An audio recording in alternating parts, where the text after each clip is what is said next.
नमस्कार, good morning, Radhe Radhe. तो दोस्तों कैसे हैं आप? आशा करता हूं कि आप स्वस्थ होंगे, मस्त होंगे और पढ़ रहे होंगे। डेली पढ़ते रहिए और संगम सीरीज देखते रहिए करंट अफेयर यहाँ से। तो इस करंट अफेयर की श्रृंखला में डेली हम देखते हैं 10+1 10 क्वेश्चन आज के रहते हैं, एक क्वेश्चन पिछला वाला। तो टोटल हम 11 क्वेश्चनों का विस्तार से व्याख्या करते हैं इस क्लास के माध्यम से। तो चलिए देखते हैं हमारा कल का क्वेश्चन क्या था। क्वेश्चन में कहा गया था 76वें ब्रिटिश अकादमी फिल्म पुरस्कार 2023 में BAFTA में सर्वश्रेष्ठ अभिनेता का खिताब किसने जीता? तो आपका ऑप्शन एक था क्रिस हेम्सवर्थ, दूसरा था रेने रेनॉल्ड्स, तीसरा था ऑस्टिन बटलर, चौथा था एडवर्ड बर्जर। तो प्यारे मित्रों, आपका सही जवाब क्या था? Austin Butler. देखिए ये हैं ऑस्टिन बटलर जिनको यह खिताब मिला है सर्वश्रेष्ठ अभिनेता का 2023 का। वही बात करें दोस्तों, सर्वश्रेष्ठ अभिनेत्री का खिताब कौन पाई हैं? ये देखिए, ये हैं सर्वश्रेष्ठ अभिनेत्री, इनका नाम है केट ब्लैंचेट। केट ब्लैंचेट हैं, ठीक है। इतनी बातें क्लियर हुई। चलिए देखते हैं हमारा पहला क्वेश्चन। पहला क्वेश्चन है बेहद ही महत्वपूर्ण दोस्तों, खेल से संबंधित है। कहा गया है नेशनल बैडमिंटन चैंपियंस महिला का एकल खिताब किसने जीता है? तो आपका ऑप्शन एक है PV सिंधु, दूसरा है अनुपमा उपाध्याय, तीसरा है आकीर्ति कश्यप, चौथा है इनमें से कोई नहीं। तो प्यारे मित्रों, आपका सही जवाब होगा अनुपमा उपाध्याय जी, ये जीती हैं बैडमिंटन चैंपियंस। तो 2023 में हुआ है दोस्तों, इसका कौन सा संस्करण था? तो ध्यान दीजिएगा, 84वां संस्करण था और हुआ था पुणे में। कहाँ पर? पुणे में। एक क्वेश्चन और बन सकता है यहाँ से, पुरुष का खिताब कौन जीता है? पुरुष एकल का खिताब। तो पुरुष एकल के खिताब जीते हैं दोस्तों मिथुन मंजूनाथ। क्या नाम है उनका? मिथुन मंजूनाथ। क्लियर है इतनी बातें? चलिए हम देखते हैं हमारा दूसरा क्वेश्चन। कहा गया दोस्तों, हाल ही में संयुक्त राष्ट्र की रिपोर्ट के अनुसार किस देश में 83.7% यूरेनियम के कण पाए गए हैं? कितने? 83.7%। तो आपका ऑप्शन एक है ईरान, दूसरा है दक्षिण अफ्रीका, तीसरा है ऑस्ट्रेलिया, चौथा है इनमें से कोई नहीं। तो आपका सही आंसर होगा दोस्तों, अभी ईरान में पाया गया है यूरेनियम। देखिए ये होता है यूरेनियम, कुछ इस तरह से दिखता है। अब बात करें यूरेनियम की, 1 केजी यूरेनियम से दोस्तों 50,000 मेगावाट, कितना? 50,000 मेगावाट बिजली का उत्पादन हो सकता है। वही बात करें 1 केजी यूरेनियम की कीमत कितनी है? 3 करोड़ रुपया। कितना है? 3 करोड़ रुपया, ठीक है। चलिए अब देखते हैं ईरान है कहाँ पे। देखिए ये है ईरान, अफगानिस्तान पाकिस्तान से सीमा बनाता है ईरान। ईरान की बात करें दोस्तों, इसकी राजधानी क्या है? तेहरान।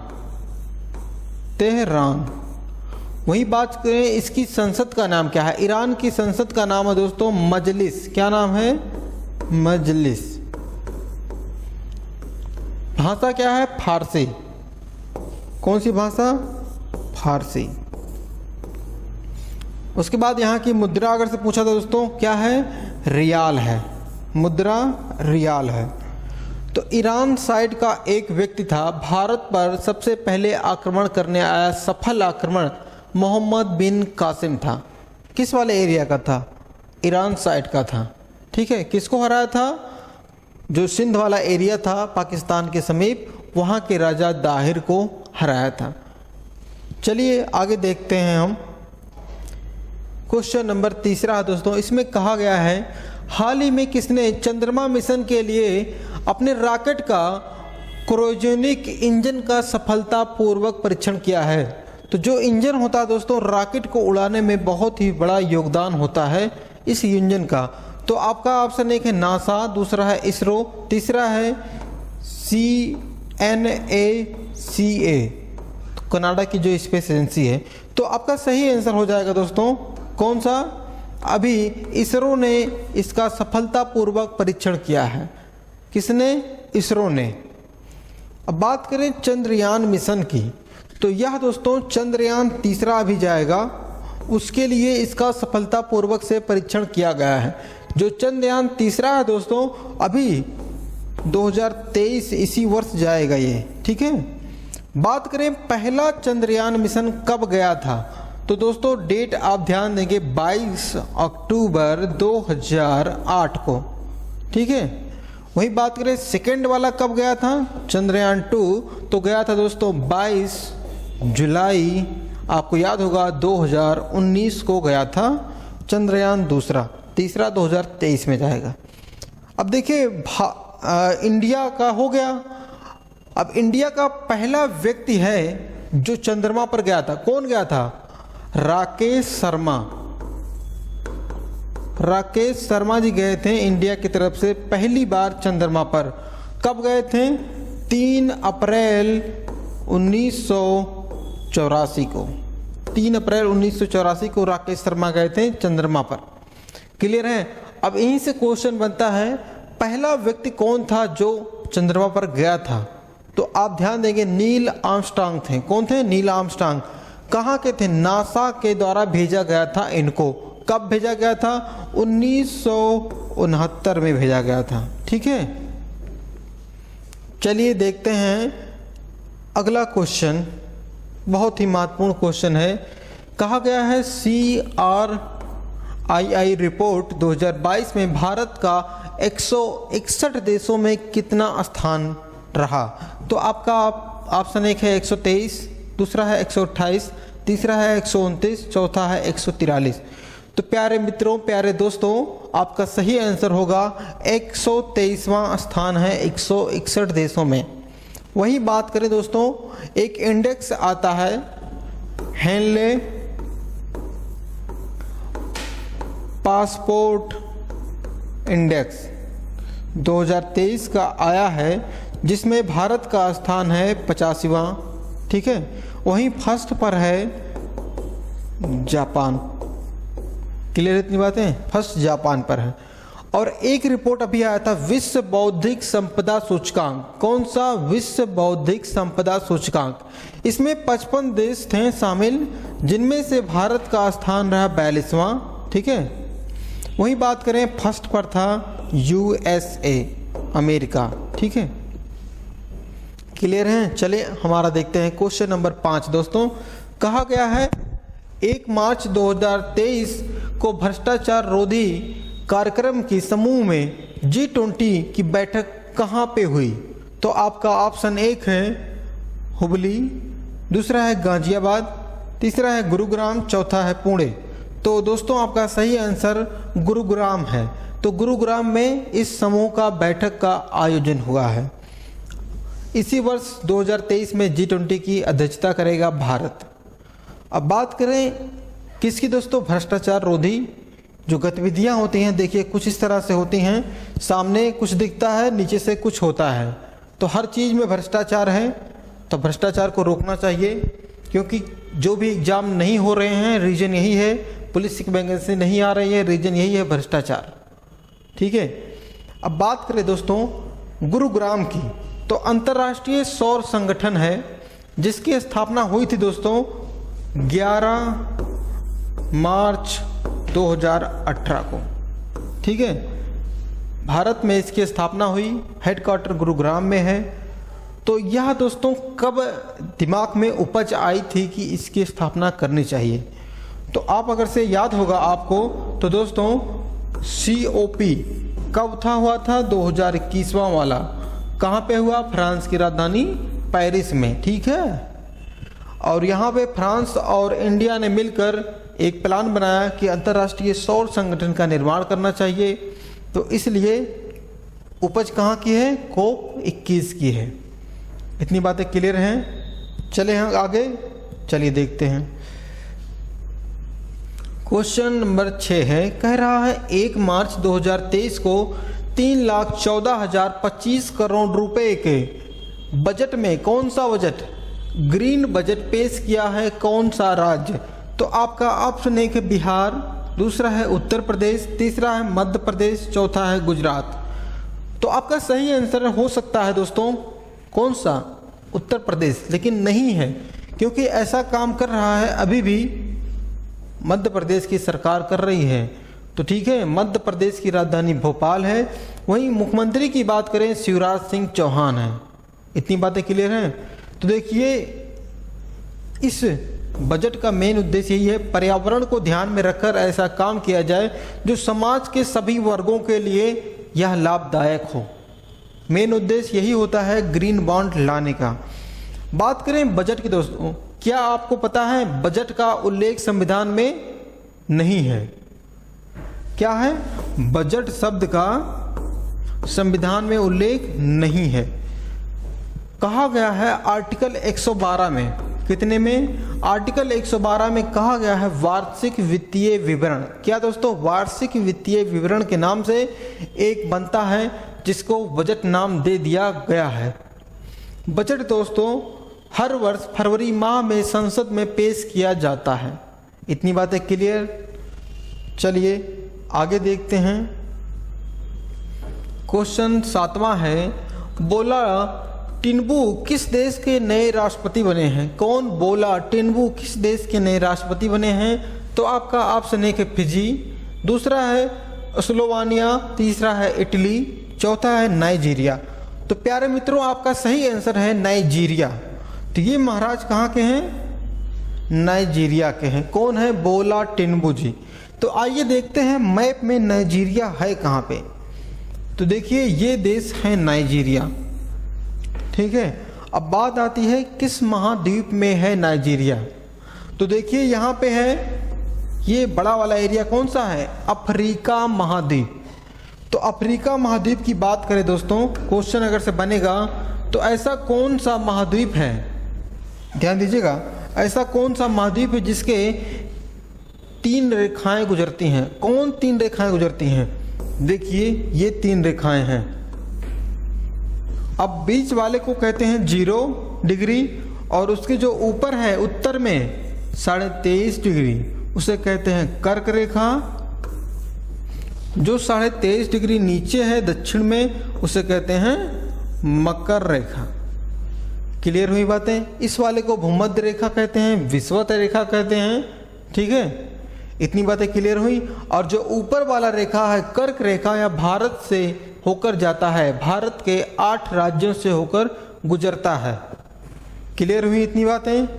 चलिए अगर से देखें नाइजीरिया की बात दोस्तों, तो नाइजीरिया की राजधानी है क्या दोस्तों? एबूजा। क्या है? एबूजा है राजधानी नाइजीरिया की। चलिए देखते हैं हमारा अगला क्वेश्चन। क्वेश्चन 8वां है, बेहद ही खूबसूरत क्वेश्चन है, महत्वपूर्ण क्वेश्चन है। तो आपका ऑप्शन एक है 8वें रायसीना डायलॉग की मुख्य अतिथि को किसे बुलाया गया है? कौन आएंगी वक्ता के रूप में? तो आपका ऑप्शन एक है जियोर्जिया मेलोनी, अगला है जो बाइडेन, तीसरा है ऋषि सुनक, चौथा है कमला हैरिस। तो जैसा कि आपको देखने से लग रहा है, ये हैं, इनका नाम है दोस्तों जियोर्जिया मेलोनी। ये हैं कौन? ये इटली की प्रधानमंत्री हैं। कहाँ की? इटली देश की प्रधानमंत्री हैं जियोर्जिया मेलोनी जी। क्लियर है इतनी बातें? चलिए देखते हैं इटली के बारे में। इटली है कहाँ पे? ये देखिए दोस्तों, लटका हुआ देश है। कहाँ पे लटका है? भूमध्य सागर में, मेडिटेरियन सी में। अगर से आपको मेडिटेरियन सी में जाना है दोस्तों, तो प्रवेश करना पड़ेगा। अगर से आप आ रहे हैं अमेरिका साइड से, तो यहाँ पे होता है जिब्राल्टर संधि। कौन सी? जिब्राल्टर जल संधि है, जिसके माध्यम से आपको प्रवेश करना पड़ेगा भूमध्य सागर में। अगर से आप इंडिया से आ रहे हैं, तो आपको यहाँ पे आने के लिए सुएज नहर से आना पड़ेगा। बहुत ही सस्ता और कम दूरी का रास्ता है। क्लियर है इतनी बातें? चलिए देखते हैं अगला क्वेश्चन। क्वेश्चन नंबर 9वां है, प्रेस सूचना ब्यूरो के नए प्रधान महानिदेशक कौन बने हैं? तो दोस्तों कौन है ये, चलिए देखते हैं। आपका ऑप्शन 1 है राजेश मल्होत्रा, दूसरा है विशाल वर्मा, तीसरा है शैलेंद्र पाठक, चौथा है राजीव रघुवंशी। तो प्यारे मित्रों ये हैं राजेश मल्होत्रा जी। तो देखिए ये बने हैं वर्तमान में प्रधान महानिदेशक प्रेस सूचना ब्यूरो के। बात करें भारत में प्रेस का अधिनियम कब आया था, तो दोस्तों 1878 में आया था प्रेस का अधिनियम। उस समय अंग्रेजों का शासन था और जो वायसराय था लिटन था। कौन था? लिटन। हम लॉर्ड नहीं लगाते हैं, आपको लगाना होगा तो लगा लीजिएगा, कोई लॉर्ड नहीं है, बस ये टाइटल लगाते थे लॉर्ड लिटन। चलिए आगे देखते हैं। क्वेश्चन नंबर 10वां दोस्तों, 1 मार्च 2023 को 47वें नागरिक लेखा दिवस का आयोजन कहाँ पे किया गया या मनाया कहाँ गया? तो आपका ऑप्शन 1 है नई दिल्ली, दूसरा मुंबई, तीसरा कोलकाता, चौथा पटना। तो जल्दी से बताइए इसका आंसर, समय ना लगाते हुए नई दिल्ली है इसका सही आंसर। तो दोस्तों इसका एक और अन्य नाम है, क्या नाम है? ICAS, मतलब भारतीय सिविल लेखा सर्विस। ठीक है, भारतीय सिविल लेखा सेवा जिसे कहते हैं। इतनी बातें क्लियर हैं। और इसकी स्थापना हुई थी ICAS की दोस्तों 1976 में। 1976 में इसकी स्थापना हुई थी।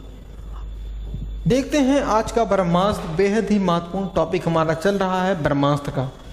इस ब्रह्मास्त्र में आज का टॉपिक है 8वीं पंचवर्षीय योजना। तो सबसे पहले आप आंख बंद करिए और जो हमने बताया है सभी पंचवर्षीय योजना का आप एक बार रिवीजन करिए। जैसे आपसे कहा जाए पंचवर्षीय योजना का 15 मार्च 1950 को पंचवर्षीय योजना का आरंभ हुआ था। पहली पंचवर्षीय योजना कब आई थी? 1951 से 56 तक। दूसरा आया था 1956 से 61 तक। तीसरा आया था 1961 से दोस्तों कब तक? 66 तक। अब चौथा आना चाहिए था 66 से 69, लेकिन आ गया योजना अवकाश। क्या आ गया? योजना अवकाश 3 साल के लिए आ जाता है। नेक्स्ट आएगा दोस्तों कौन सा?